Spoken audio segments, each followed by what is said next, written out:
Alright, continuing our journey. I've been driving this for the past 3 hours. And I'm gonna give a real world review of a 2015 Ford F350. But here's mine, still sitting up here. You know, still haven't had any tire issues or whatnot since plugging this one, which I'm gonna get new ones, but I just bought a wedge. So I'm gonna have to go down there and pick that up on my next trip. Probably get a power only going down, so you guys can see. Oh yeah, I don't think that's supposed to look like that. I feel like we're flinging fluid, as you guys can see back there, unless that was just from all the oil that was in the back. But let's see. There's a lot of fluid back there. I don't know if that drive shaft's supposed to be like that, or I don't know. So we'll have to go over it when we get back, see if there's any leaks. But on the bright side, the engine is no longer on the cross member, so there's that. But this transmission sounds god awful, if you guys heard in the last video. We'll go ahead and assume that this thing's leaking probably from the shifter hole. So either way, doesn't really matter. So yeah, been driving around the F350 up here, single rear wheel, 6.7 power stroke, 5-inch straight pipe, deleted, tune, you know, the whole 9 yards. And he's got his 5th wheel adapter over here and whatnot. You know, I don't know. I am not a fan of this hitch. I'm not. Too much back and forth jerking, too much, like it's just too much. You can't lower it a lot like I can with my Kurt. I like my Kurt over the B&W all day, so I'm gonna put that out there. That's my personal preference. But some of the things I want to go over on this thing, it definitely has the power, so I'll give it that. It has decent power. There are little quirks that I don't like about it.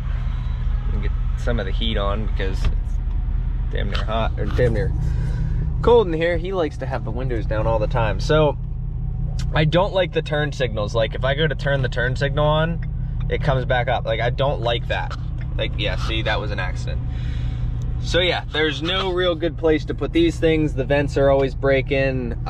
Just your typical Ford interior stuff. Other than that, it sounds awesome. A little too quiet for me, but it definitely sounds awesome. It definitely has the power. Maybe a little bit less power once it gets into 6th, but it definitely has the power to do what it needs to do. So yeah, I'm gonna go ahead and just keep giving like my real world thinking about it. I'm definitely not a fan of the interior and a lot of the things in here, but I do like this, because this, unlike the Dodges where this like goes everywhere, this is like hard mounted to the door, so this can't actually break like the door. The mirrors are also way better on the Fords than they are the Dodges, so I will give it that. But it's definitely not as stable as my truck because it's a single wheel, but that's pretty obvious. The exhaust brake is pretty ass, not very good. That just seems to be how the Fords are. But yeah, so I ordered the parts. We're gonna be throwing a VGT turbo on the 12 valve sometime when I get back, so that's gonna be cool. And then I need to work on getting a controller for it and everything, and that thing will have a ton of power once I get that new turbo on there. So, other than that, we have 4 hours, 51 minutes. I've been driving since that said about 7.5 hours. I think I started around like 4:30-ish in the morning. Something like that. My math might be a little off there, but yeah, somewhere around there I started, and this is our first stop. So I think I'm just gonna keep going and hopefully not have to stop for a while. Inside fill up. Oh yeah, oh well. Yeah, fill up in Maryland before. Hey look, diesel exhaust fluid, never heard of her. I'm gonna go throw the blankets in the truck and then I'll go from there. But yeah, we are about an hour and something from home, like very little, so haven't blown out any tires yet. And truck's still holding on, so I just got another quote for a brand new transmission. They quoted me, Scott's quoted me like $3,400 bucks, so We'll see, probably the route we go, but it's only money at this point. She ain't even thirsty. All right, let's get out of here, I guess. We're gonna take a cab. Are you really? All right, see you later. I'll leave him here. Yeah, probably. I don't know. You say you didn't want this unstrapped yet? No, we can unstrap it. It's nice because we're not even gonna need to put the ramps out.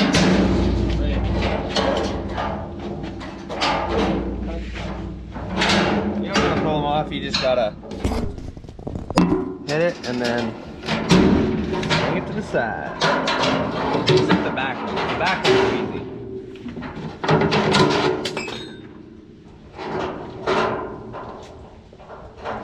Yep, no sense in fighting the straps.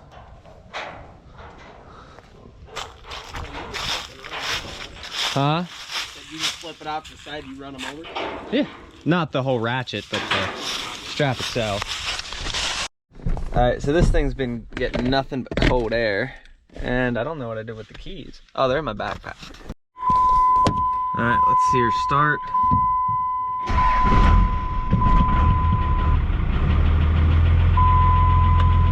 You can hear that trans.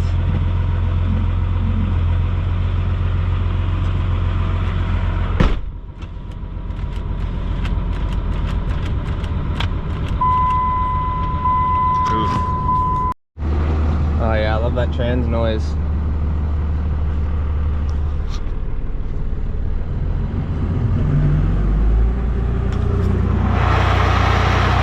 All right, truck is dropped for its second major breakdown this year.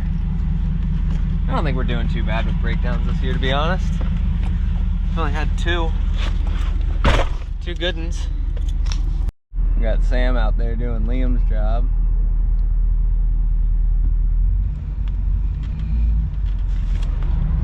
Where you at? All right, so a lot of people have been asking what the plans are with the truck, what the plans are with the new trailer. So I am going to be somehow going down to Florida to pick up the new trailer as soon as possible once we get the new transmission back.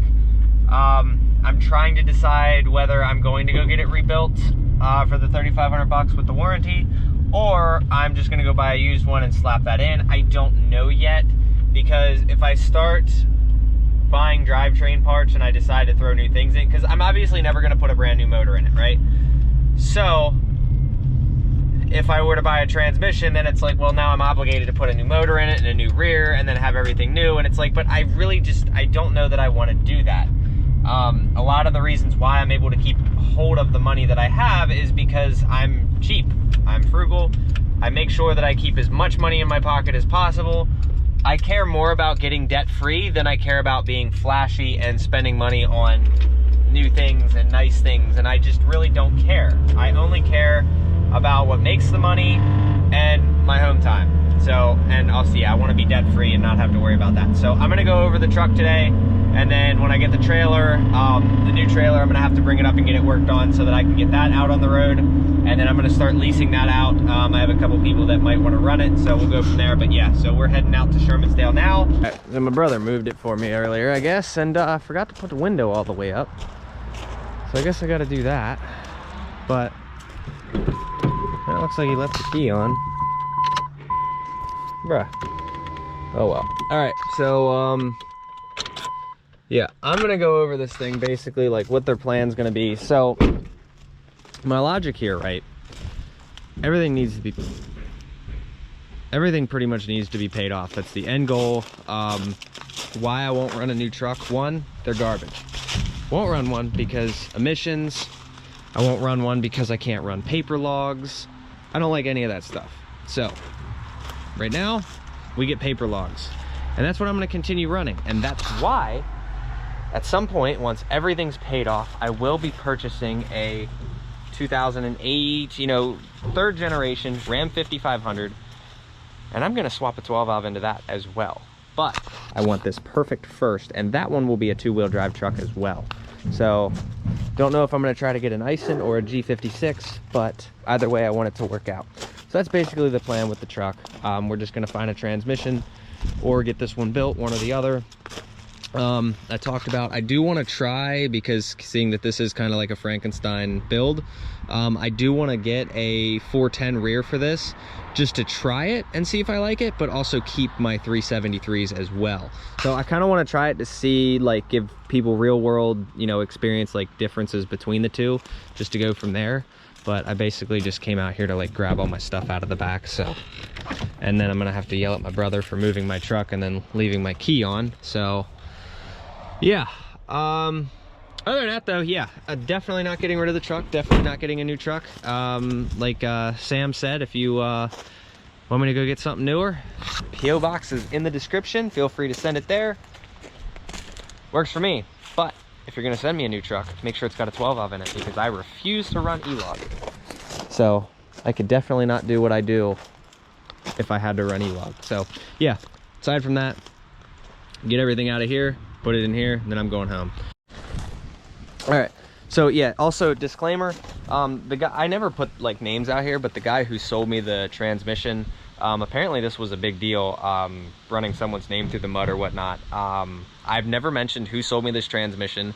I've also said that I bought this transmission knowing that it had a noise, but that was complete bullshit, because this transmission doesn't just have a noise. This transmission has a, it's about ready to explode. And I was told, oh yeah, you should drive it home. No, I should not. I keep driving this and now I don't have a core at all. At some point, something is going to fly through that case. It is very, very bad.